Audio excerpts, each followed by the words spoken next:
오늘 예배 참석하신 여러분들 주님 이름으로 환영하고 축복합니다. 여러분들은 선물을 받을 때 어떤 사람이 내가 별로 원하지 않는 물건을, 조그마한 물건을 가지고 와서 선물이라고 줬을 때 여러분들은 어떻게 반응하십니까? 여러 반응이 있을 수가 있죠. 어떤 사람은 그것도 막 감사해서 고마워, 너무 고마워, 내가 그렇지 않아도 이거 쓸모가 있었는데 너무 좋아, 이렇게. 사실은 별 쓸모가 있는 것 같지도 않고 나에게는 별 필요가 없는 것 같은데 그렇게 반응을 하십니까? 아니면 뭐 이거 우리 집에도 있어, 괜찮아, 나 이거 안 받아, 이렇게 이야기를 하십니까? 대부분은 다 일단 집에 있고 또 별 쓸모가 없을 것 같아도 반갑게 받는 것이 이제 인지상정이겠죠. 근데 때로는 그렇지 않는 사람들도 있습니다. 저는 대체적으로 남들이 그런 어떤 선물을 하게 되면 되게 반갑게 받는 편입니다. 아유, 이걸 다 주셨냐고, 너무 감사하게 먹겠다고, 또는 감사하게 쓰겠다고, 어떻게 이렇게 좋은 걸 주시냐고, 이렇게 이야기를 합니다. 그건 내 경험에 의해서 그런 습관이 아니라 그런 생각을 하게 된 것 같아요. 왜냐면 어떤 사람이 나한테 무엇을 줬는데 내가 그 선물을 받고 뭐 우리 집에도 있는데, 그리고 한번 거절하잖아요. 물론 집에도 있고 그러니까 그걸 안 받아도 되니까 거절을 하잖아요. 그러면은 그 사람은 한번 줬더니 거절을 당하면 그 다음에는 주고 싶을까요? 주고 싶지 않을까요? 제가 보기에는 한번 거절당했으니까 또 이걸 주면은 뭐 이런 걸 또 가져와, 그런 생각을 할 것 같은 느낌이 들어서 못 줄 것 같아요. 저 자신이 또 줘봐도 그렇습니다. 어떤 선물을 다른 사람에게 줘봤을 때 그 사람이 이렇게 좋은 것을 줬다니 너무 고마워 막 그렇게 받으면은 그 다음에 또 뭐가 생기면 자꾸 갖다 주고 싶은 거예요. 그럼 처음에는 뭐 한 번, 두 번, 세 번 별로 쓸모없는 걸 줘도 어떻게 됩니까? 나중에 그 사람만 만나면 기분이 좋고, 주면은 막 기뻐해 주니까 더 뭐라도 막 한 번이라도 더 갖다 주려고 하고, 그 사람은 내가 뭘 줘도 거절하지 않더라라는 확신이 생기기 시작하는 거죠. 그렇게 해서 이렇게 여러분들은 선물을 받을 때 아무리 내가 쓸모없는 것을 받다 하더라도 감사하게 받으면 나중에 더 큰 선물이 올 줄 믿습니다. 오늘 말씀은 그겁니다. 20절은 기도에 대해서 나왔어요. 기도를 했어요, 다윗이. 그리고 21편은 그것에 대해서 응답을 받은 거예요. 응답을 받은 거예요. 그러니까 응답을 받으니까 다윗이 이렇게 기쁨에 시를 지은 거예요. 기쁨에 시를 지은 거예요. 그래서 우리가 1절, 2절을 다 같이 한번 읽어보도록 하겠습니다. 여호와여, 왕이 주의 힘으로 말미암아 기뻐하며 주의 구원으로 말미암아 크게 즐거워하리다. 그의 마음의 소원을 들어주셨으며 그의 입술의 요구를 거절하지 아니하셨나이다. 이것은 기도에 대한 응답에 대해서 감사를 하는 거예요. 그래서 다윗은 다윗이 이 기도를 하고 싸움을 해서 승리를 하게 됩니다. 승리를 하고 난 뒤에 이 노래를 지은 거예요. 그러면 다윗은 자신의 승리가 자신의 힘으로 하는 게 아니고 그 근원이 뭡니까? 하나님의 능력으로 승리했다고 고백을 하는 거예요. 그리고 하나님의 뜻이 완성이 됐다라고 이야기를 고백을 하고 있습니다. 그래서 하나님은 우리 마음의 소원을 들어주었고 우리의 입술, 우리가 말하는 것에 대해서, 우리가 요구하는 것에 대해서 거절하지 않았다라는 믿음을 보여주고 있는 겁니다. 하나님은 이런 하나님이세요. 우리의 기도가 하나도 땅에 떨어지지 않고 온전하게 응답해 주시는 하나님이십니다. 그래서 우리는 기도를 하고 나면 어떻게 됩니까? 그 기도가 응답이 된 걸로 우리가 생각하고 감사하며 기뻐해야 되는 이유인 겁니다. 하나님은 우리가 생활을 하면서 이 기도가 정말 응답이 되었을까라는 고민을 굉장히 많이 하게 됩니다. 그렇잖아요. 내가 기도를 했는데 하나도 안 이루어졌어. 그랬을 때 우리가 20절에 20편을 볼 때 어떤 이야기들을 했습니까? 그것은 하나님이 예스나 노냐 기다려, 이 셋 중에 하나를 택하신다고 그랬어요. 기다려도 응답이고 노도 응답이라는 거죠. 우리가 어떤 기도를 했을 때 하나님 안 돼! 라고 한 것도 응답했다는 이야기예요. 그래서 우리가 하는 기도는 하나님께서 들으신다. 이것을 우리가 기도를 하면서 놓쳐서는 안 돼요. 우리의 기도는 하나님이 들어주신다예요. 그래서 기도를 하고 우리는 이런 고백을 해야 됩니다. 그의 마음의 소원을 들어주셨으며 그의 입술의 요구를 거절하지 아니했다. 다윗의 왕의 그 마음에 소원했던 것, 다윗이 말했던 그 말들을 전부 다 하나님께서 들어주셨다는 거예요. 그러면 하나님은 그런 기도를 들으시고 어떤 응답들을 하시는지가 이제 3절부터 나오기 시작합니다. 자, 우리가 3절을 다 같이 한번 읽어보도록 하겠습니다. 주의 아름다운 복으로 그를 영접하고 숭금관을 그의 머리에 씌우셨나이다. 예. 이것은 승리입니다. 승리. 그리고 부의 축복을 주시는 거예요. 우리가 기도를 하면은 그렇잖아요. 하나님의 뜻에 따라야지. 어떻게 우리가 내 쓸 거, 내가 원하는 돈, 내가 원하는 재물을 기도를 할 수가 있느냐. 그래서는 하나님께 불경한 것이다. 우리는 하나님의 뜻만을 쫓아서 기도를 해야 된다. 이렇게 말씀하시는 분도 있어요. 그래서 그분들은 어떻게 보면 굉장히 이 영성이 깊은 그런 사람처럼 보입니다. 그런데 하나님은 그렇지 않아요.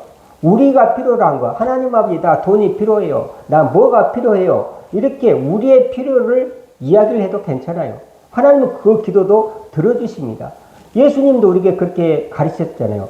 일용할 양식을 주옵시고 이렇게 기도하라고 그랬잖아요. 그 일용할 양식이 뭡니까? 그 양식이 떡, 우리가 먹는 것, 우리 생존에 필요한 모든 것을 이야기를 합니다. 비록 단어는 우리의 양식이라고 했고 원어를 보게 되면 떡이라는 말로도 쓰이지만 거기에서 나오는 모든 그 양식은 우리의 생존에 우리의 목숨을 유지하는 데 필요한 모든 것들을 이야기를 합니다. 그것을 달라고 기도하라고 예수님도 우리에게 그 기도를 가르쳐 주신 거예요. 그래서 하나님께서 응답을 하시면 이렇게 아름다운 복, 옷이죠. 옷과 그의 머리를 숭금관으로 씌우셨다라고 이야기를 합니다. 재물을 허락해 줬을 뿐만 아니라 우리에게 부의 상징을 허락해 주시기도 합니다. 그래서 우리는 정말 우리가 부유하게 해달라고 하나님께 기도를 해야 됩니다. 기도를 해야 돼요. 그래서 우리가 부하게 살아야 됩니다. 혹자는 그래요. 우리나라가 미국에서부터 기독교가 전해져 왔기 때문에 청교도 사상이 약간 깔려 있습니다. 그래서 가난하게 살아야 영성이 깊어진다. 가난해야 하나님의 나라에 가까워진다. 또 부자가 천국에 가는 것은 낙타가 바늘구멍이 통과한 것처럼 어렵다. 그러니까 우리는 가난하게 살아야 된다. 이런 생각을 은근히 할 수가 있습니다. 그런데 그렇지 않아요.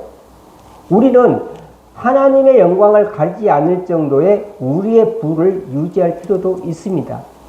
그런데 문제는 뭡니까? 그 부를 가지고 우리가 하나님이 멀어져 버릴까 봐서 또 부의 노예가 될까 봐서 하나님이 그걸 걱정하시는 겁니다.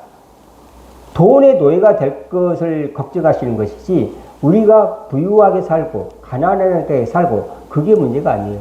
그래서 우리는 최소한도 뭡니까? 체면을 지키고 살아야 될 필요한 양식을 가져야 됩니다. 그렇지 않아요? 아무리 영성이 좋다고 그 자기 먹는 것도 해결하지 못하면은 그게 하나님의 영광이 되겠습니까? 저는 그렇다고 생각하지 않습니다. 부를 쫓아갈 때는 문제가 되겠지만 하나님을 쫓되 그 하나님을 쫓아가기에 충분한 부를 허락해달라고 하는 것은 우리의 기도할 제목이고 또 하나님이 응답해 줄 분야입니다. 여기서도 그래요. 주는 아름다운 복으로 그를 영접하시고 숭금관을 그의 머리에 씌우셨나이다 라고 이야기를 합니다. 그 다음에 또 두 번째로 뭡니까? 4절을 같이 한번 읽어보도록 하겠습니다. 그가 생명을 구하며 주께서 그에게 주셨으니 곧 영원한 장수로소이다. 이것은 장수의 축복, 장수의 축복입니다. 생명의 축복이죠. 생명의 축복. 이것은 더 나아가서 하나님의 언약 아래 지속되는 생명을 이야기를 합니다. 그래서 어떻게 보면 우리가 건강하게 오래 사는 것도 하나님의 축복입니다. 하나님의 축복이에요. 물론 더 빨리 예기치 못한 사고나 여러 가지로 빨리 우리가 천국에 갈 수가 있습니다. 그러면 그렇게 일찍 간 사람은 그럼 죄를 짓고 벌을 받은 것이냐? 그렇지는 않습니다. 다 하나님이 원하실 때 하나님의 방법대로 다 사람들을 데려가십니다. 그런데 문제는 뭡니까? 그래도 우리가 하나님의 사명을 이 땅에서 실현할 수 있도록 하나님의 소명을 이 땅에서 해나갈 때까지 우리는 건강하게 오래 살아야 됩니다. 하나님은 우리가 기도를 하면 그런 축복도 주십니다. 이런 것들을 구한다고 해서 우리가 속물이 되지는 않습니다. 우리의 영성은 그대로 있어요. 중요한 것은 뭔가? 그것을 선물임을 알고 하나님이 내게 주신 축복임을 알고 하나님을 기뻐하며 찬양을 해야 되는 것이죠. 그것이 바로 내 힘으로 얻고 내가 그걸 가지고 교만하고 이렇게 생각하면 안 된다는 거예요. 길룡화복 또 생사가 다 하나님의 손에 있음을 고백합니다. 저도 굉장히 건강하다고 그랬는데 감기 한번 걸리고 내가 이렇게 형편없구나. 굉장히 힘든 일주일이었습니다. 감기 몸살이 있으니까 내가 굉장히 이 다리 운동도 많이 하고 걷기도 많이 하고 달리기도 많이 해서 거의 뭐 일주일에 두세 번씩은 하기 때문에 걷고 다리만큼은 내가 튼튼하다고 자신을 했는데 딱 감기 몸살 한번 들고 나니까 허벅지가 땡기고 아프고 끊어질 것 같이 아픈데 와 이게 내가 여태껏 운동한 게 뭐람? 이런 생각이 들더라고요. 이렇게 내가 내 건강을 자신을 해도 감기 한 번으로도 이렇게 고통을 주실 수도 있다라는 거예요. 그래서 어떻게 됩니까? 그걸 다 낫고 지금은 너무 가볍죠. 그러니까 할렐루야. 이 모든 것들이 하나님의 은혜인 거예요. 내가 열심히 운동을 해서 몸이 튼튼하다고 이것은 내가 운동을 했기 때문에 튼튼해졌다 라고 생각하면 안 된다라는 거죠. 그렇다고 해서 우리가 운동도 안 하고 하나님이 나에게 튼튼해지게 해달라라고 기도하는 거 의미가 있을까요? 우리가 기도를 하면 뭐라고 그랬어요? 그것은 싸우는 것이다. 내가 튼튼하게 해달라고 기도를 하면 그것을 위해서 또 나는 세상하고 싸워야 되는 거예요. 나 자신하고도 싸워야 되는 거예요. 그래서 계속 운동하고 계속 건강을 유지하려고 노력을 해야 되는 것이죠. 그게 기도의 본령이라고 그랬습니다. 말로만 하나님 나를 건강하게 해주세요. 그리고 내가 아무것도 안 하고 있으면 그게 되겠습니까? 그럼 하나님 그 말을 응답해 주시면 하나님의 공에 어긋나지 않죠. 어떤 사람은 열심히 노력을 해서 건강을 유지를 하는데 아무것도 안 하고 건강을 유지하려고 그러면 그럼 열심히 노력하는 사람과 열심히 노력하지 않는 사람이 뭐가 틀려요? 그렇잖아요. 그건 하나님의 공의가 아니에요. 열심히 노력한 사람이 튼튼해지도록 하나님은 공의의 하나님이기 때문에 그렇게 될 수밖에 없는 거예요. 따라서 우리가 건강해지려고 하면 어떻습니까? 우리 몸을 가꿔야 되는 거죠. 운동도 해야 되고 여러 가지 약도 먹어야 되고 내가 건강하다고 뭐 요즘에 나오는 여러 가지 좋은 약들이 뭐 있습니다. 그런 약들도 먹으면서 내 자신을 컨트롤을 해나가야지 그런 것 안 먹고 나는 기도했으니까 하나님이 나를 모든 것들을 다 완벽하게 해줄 것이다. 이것은 우리의 기도가 잘못됐다는 거예요. 그래서 그가 생명을 구하며 주께서 그에게 주셨으니 곧 영원한 장수로시다. 우리가 오래 살 뿐들 아니라 여기는 영원한 장수라고 이야기했습니다. 영원하다고 그랬습니다. 영원하다. 우리는 이런 영원한 왕국, 하나님의 언약 안에 지속되는 생명을 구하는 거예요. 그런 축복을 주신 거예요. 자, 5절을 다 같이 한번 읽어보도록 하겠습니다. 주의 구원이 그의 영광을 크게 하시고 존귀와 위엄을 그에게 입히시나이다. 이것은 명예예요. 명예에 대한 축복이에요. 우리가 하나님께 기도하고 하나님 앞에 신실되게 살면은 뭡니까? 우리의 명예가 올라가고 인격이 올라가기 시작합니다. 물론 그렇지 않은 사람도 있지만 대부분의 독실한 기독교인들은 대부분 인품이 있습니다. 여러분들도 다 인품이 있잖아요. 세상 사람들하고 볼 때 평균 이상으로 여러분들은 인품이 있어요. 왜 그런가? 하나님 앞에 날마다 내 자신을 깨고 하나님 앞에 날마다 나를 참회하고 그러면서 나의 잘못된 생각이나 습관이나 이런 것들을 고쳐나가기 때문에 그렇습니다. 그 기도의 힘인 거예요. 그리고 그것을 하나님께서 응답하실 때 하나님께 이런 놀라운 축복을 주시는 겁니다. 우리가 6절을 또 다 같이 한번 읽어보도록 하겠습니다. 그가 영원토록 지극한 복을 받게 하시며 주 앞에서 기쁘고 즐겁게 하시나이다. 영원한 복. 우리가 영원히 산다는 것은 사람에게 있어서 사람은 영원이라는 게 없어요. 그렇잖아요. 인간은 장수의 달, 이 영혼이란 말이 도대체 어디서부터 인간은 이 사상을 시작했는지 몰라요. 아마 그건 하나님이 주셨겠죠. 그렇잖아요. 영혼을 우리는 경험해보지도 못했어요. 여러분들 주위에서 영혼을 경험해봤던 사람이 있습니까? 아무도 없어요. 이 세상 모든 것을 다 둘러봐도 영혼이라는 것을 우리가 경험할 일이 없었어요. 그런데 우리는 영혼이라는 단어를 알아요. 그 의미를 알아요.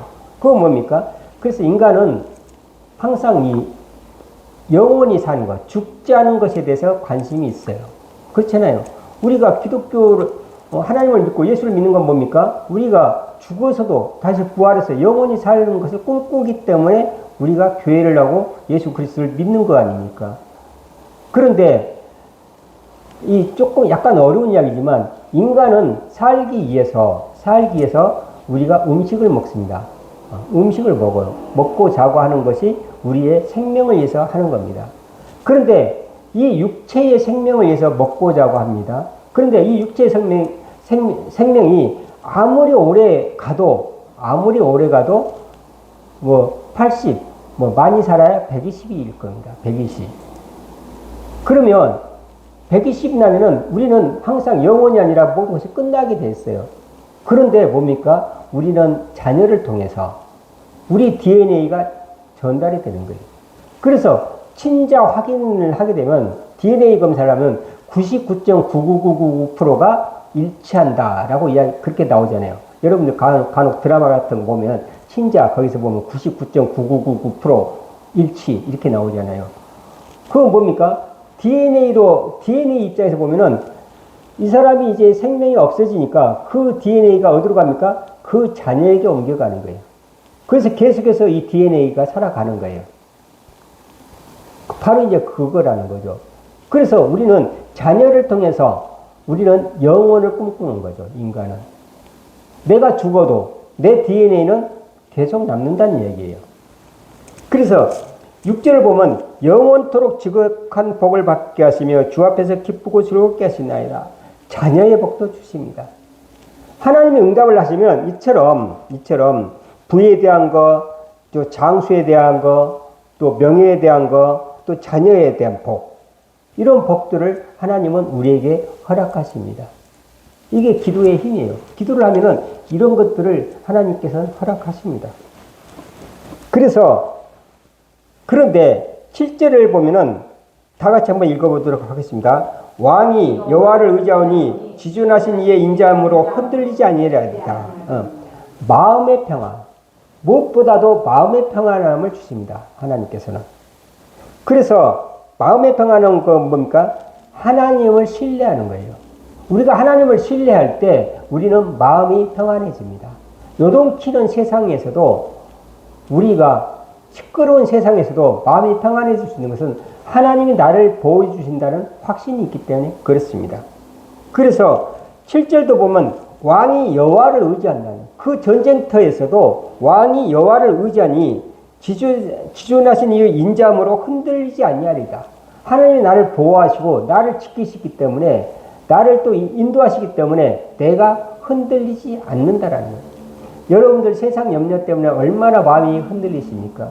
아침부터 저녁까지 이랬다 저랬다, 뭐 일이 안 들어오면 어쩔까, 회사에 잘리면 어쩔까, 또 무엇을 못하면 어쩔까, 얼마나 걱정이 많으십니까? 그런데 하나님을 신뢰하십시오. 하나님을 신뢰하십시오. 인자신, 지존하신 하나님의 그의 인자심으로 우리의 평안을 주실 겁니다. 기도를 하고 나면은 바로 이런 놀라운 응답이 있어요. 기도를 하고 나면은 하나님께서 우리에게 이런 신뢰, 확신, 평안함을 주십니다. 마음의 안정을 주셔요.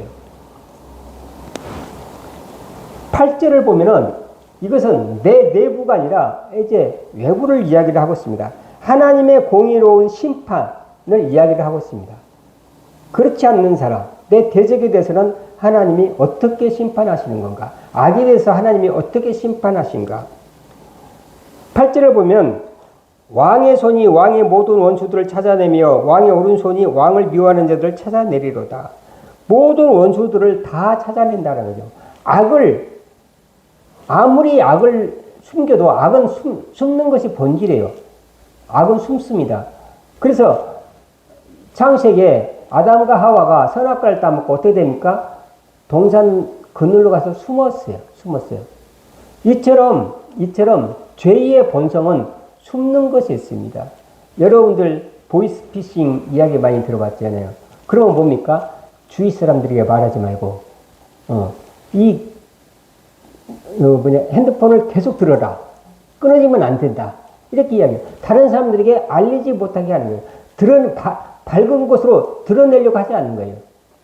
그래서 사탄은 또 이 악은 이런 어두운 곳으로 숨는 것을 좋아해요. 여러분들 자녀들이 만약에 떳떳하게 부모님 얼굴을 보지 않고 골방에 숨거나 자기 방에 숨거나 그러면 뭡니까? 틀림없이 뭔 잘못을 했어요. 잘못을 하니까 부모 얼굴 보기가 어려우니까 숨는 거죠. 이처럼 죄는 숨는 데 있습니다.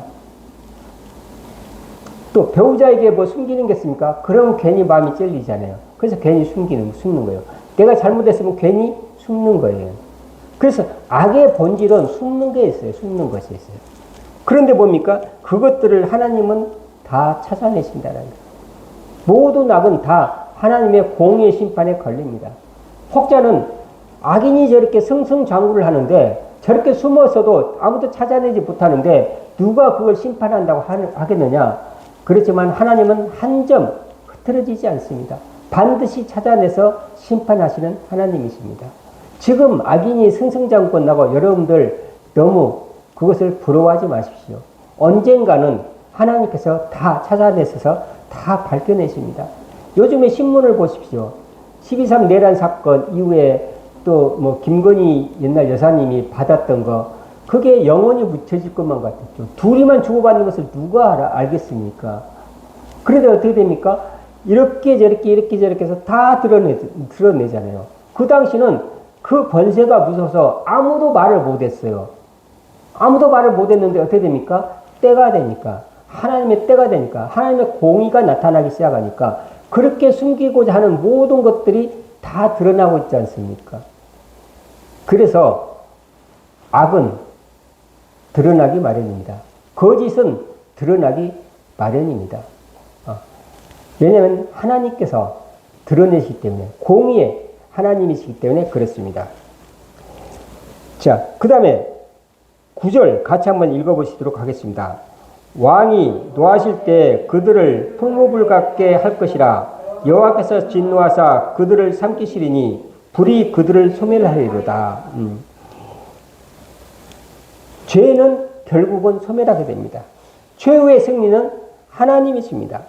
그래서 하나님께서 그들을 집어삼키시리니 불이 그들을 소멸하리라 라고 이야기를 합니다. 10절을 또 같이 읽어보도록 하겠습니다. 왕이 그들의 후손을 땅에서 멸하며 그들의 자손을 사람 중에서 끊으리로다. 그 자녀들은 악인의 자녀들은 잘 살지 못해요. 또 악인의 자녀는 또 악을 저지르기가 쉽습니다. 왜냐하면 그 자녀가 잘못해서가 아니라 자라나면서 사회에 반응하고 관계를 반응할 때 배우는 경험이에요. 어떤 문제가 생겼을 때 그것을 해결하는 것을 어렸을 때부터 그렇게 배워왔기 때문에 그것을 똑같이 반복합니다. 배운 대로 한다라는 거죠. 예를 들면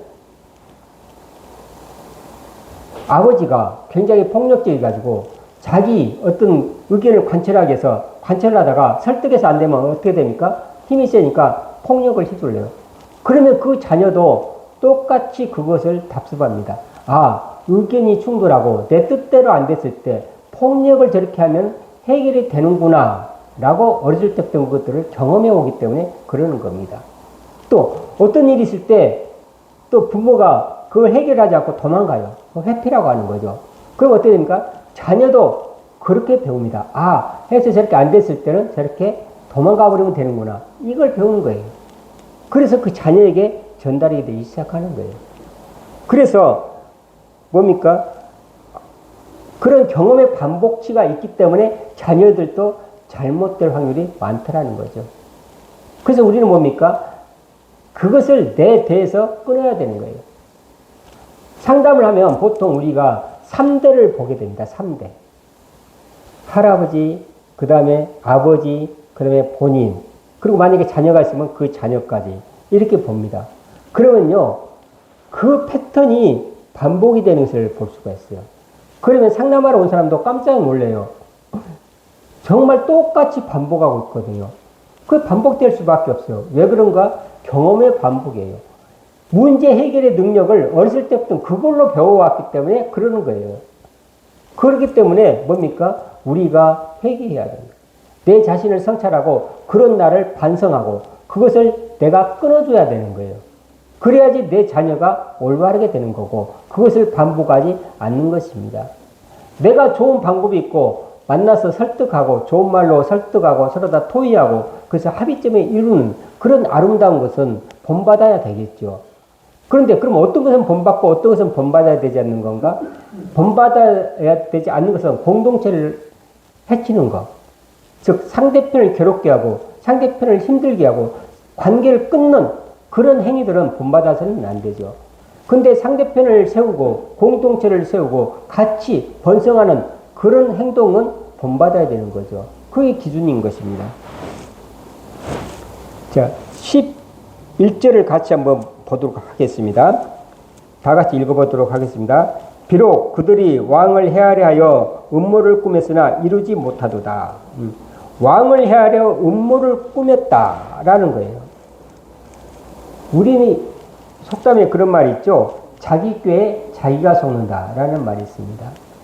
이 거짓말하는 사람들의 가장 큰 불행은 저는 그렇게 생각을 해요. 거짓말을 하는 사람이 속는 것은 거짓말을 할 대상, 그러니까 거짓말 당한 사람이 속는 게 아니고 거짓말 한 사람이 속는 거예요. 몇 번 있다 보면 사람들은 다 저 사람이 거짓말을 하다는 걸 알아요. 근데 본인은 내 거짓말에 다 속아 넘어간 것처럼 착각을 하고 있는 거예요. 그래서 우습게 되고 있는 거예요. 여러분들 그런 경험이 없습니까? 어떤 사람을 보면 한 번, 두 번은 물론 속죠. 모르니까. 근데 한 번, 두 번, 세 번 그러면 이제 알잖아요. 근데 어떻습니까? 그러고도 아무 말도 않고 있으니까 저 사람은 계속 자기가 성공하고 있다고 생각을 해요. 그래서 계속 거짓말을 하게 되는 거예요. 그럼 어떻게 됩니까? 사람들이 너 거짓말해서 싸워가지고 그만둔 사람도 있지만 저 사람하고 가까이 있으면 내가 손해를 보고 나를 속이려고 하는구나. 그리고 뭡니까? 조용히 관계를 끊어갑니다. 그래서 그 사람은 처음에는 주위에서 사람이 많은 것 같은데 점차 그 주위에서 사람이 하나씩 둘씩 다 떠나게 됩니다. 그래서 거짓말 한 사람의 가장 큰 비극은 자기 자신이 속는다는 거예요. 자기가 속였다고 착각을 하고 있는 거예요. 그런데 세상은 그렇게 녹록지 않아요. 다른 사람들은 머리가 없으니까 한 번, 두 번은 속일 수가 있어도 세 번, 네 번 계속해서 속일 수는 없습니다. 한 사람은 속일 수 있지만 전체를 속일 수는 없는 것입니다. 그런데 그것을 속였다고 생각을 하고 있는 거예요. 그래서 11절 보면 비록 그들이 왕을 해하려 음모를 꾸몄으나 결국은 이루지 못한다라는 얘기예요. 12절 다 같이 한번 읽어보도록 하겠습니다. 왕이 그들로 돌아서게 하며 그들의 얼굴을 향하여 활시를 당기리로다. 네, 이것은 뭡니까? 활시는 심판의 준비 태세입니다. 그리고 이건 뭡니까? 피하는 거예요. 피하는 거. 오지 못하게 나한테 가까이 오지 못하도록 미리서 되돌려 놓는 거예요. 되돌려 놓는 거. 이건 뭡니까? 악은 피하는 것이 상책이다. 악은 피하는 게 상책입니다. 예.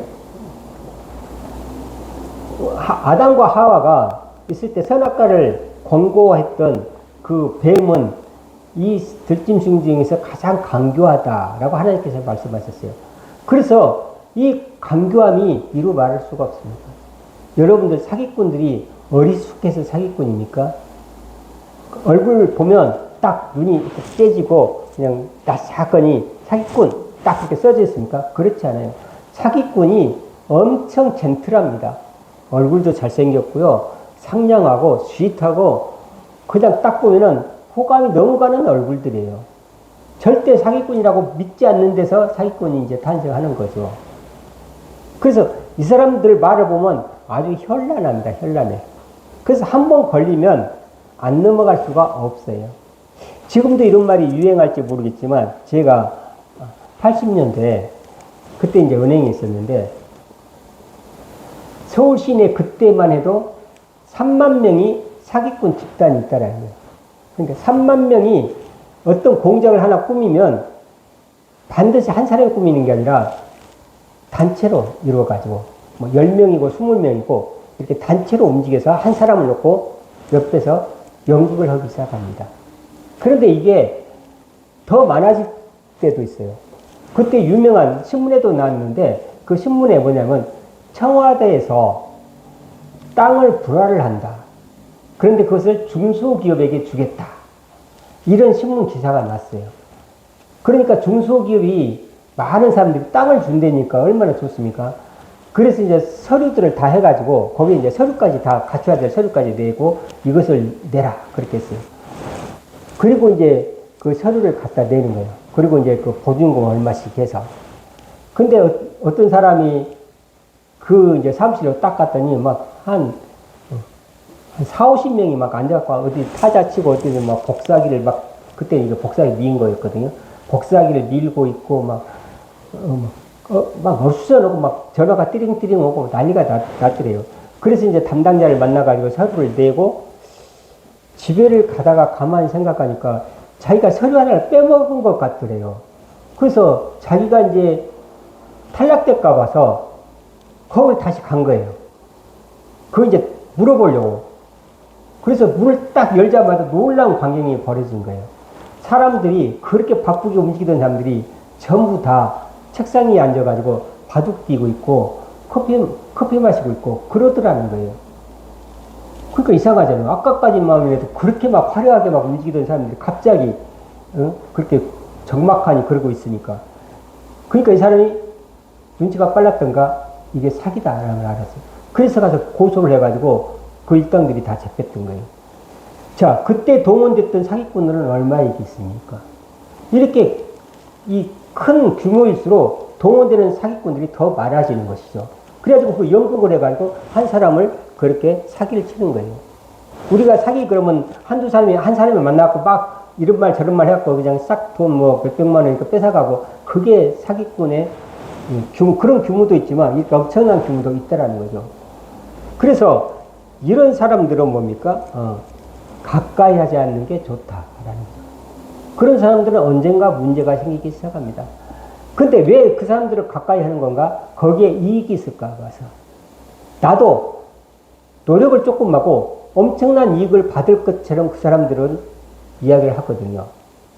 그래서 그 이익을 얻으려고, 내가 노력하지 않고 얻으려고 하는 이익 때문에 내가 거기에 말려 들어갑니다. 그래서 우리는 그들로 하여금 돌아서게 해야 돼요. 그들을 만나지 말아야 돼요. 나에게 아무리 이익을 갖다 준다고 해도 아닌 건 아니다. 하나님의 공의에 비추었을 때 이것은 옳지 않다라고 생각했을 때는 선을 그어야 되는 거예요. 그것이 나를 보존하는 거예요. 자, 이렇게 했을 때 우리는 13절을 다 같이 읽어보도록 하겠습니다. 여호와여 주의 능력으로 높임을 받으소서. 우리가 주의 권능을 노래하고 찬송하게 하소서. 네. 자, 이런 것들을 가능하게 하는 것은 뭡니까? 공의의 하나님이 살아계시기 때문에 그렇습니다. 그래서 우리는 하나님을 이렇게 찬양을 해야 되는 거예요. 여호와의 주의 능력으로, 내 능력이 아니라 주의 능력으로 높임을 받는 거예요. 주의 권능으로 노래하고 찬송하는 거예요. 노래하고 찬송하는 것도 뭡니까? 주의 권능이라는 거예요. 내 힘이 아니에요. 내 힘이 아니에요. 이렇게 했을 때 뭡니까? 하나님이 기뻐하시지 않겠습니까? 처음에 내가 이야기를 했잖아요. 선물을 받았을 때, 우리가 그걸 너무 기뻐했을 때, 그 사람이 좋아서 또 주고 싶은 거예요. 내가, 손자가 오면은, 조그마한 과자 하나 주면은, 너무 맛있게 먹고, 할아버지 그러고 간절한 눈으로 쳐다볼 때, 또 주고 싶지 않겠습니까? 또 줬다가 아들한테 혼나지만, 그 아들 모르게 또 하나 더 갖다 주는 거예요. 아들 보면 애한테 과자 많이 준다고 아들이 싫어하거든요. 그런데도 불구하고, 손자가 주는 것을 너무 좋아하면 어떻게 됩니까? 또 주고 싶은 거예요. 또 주고 싶은 거예요. 이게 사람도 그렇고 하나님도 마찬가지입니다. 우리가 하나님이 주신 축복을 온전하게 하나님께 이것은 내 힘으로 한 게 아니다. 이것은 내 힘으로 한 게 아니라 하나님이 나에게 주신 축복이다 라고 하고 하나님에게 이렇게 노래하고 찬송하면 하나님이 더 주시지 않겠습니까? 저는 이런 기도가 이루어지기를 주님의 이름으로 축원합니다. 그래서 하나님께서 주신 여러분들이 받은 복을 세어보세요. 그리고 그것을 감사하고 찬양하십시오. 그러면 더 큰 복이 주실 줄 믿습니다. 기도하겠습니다.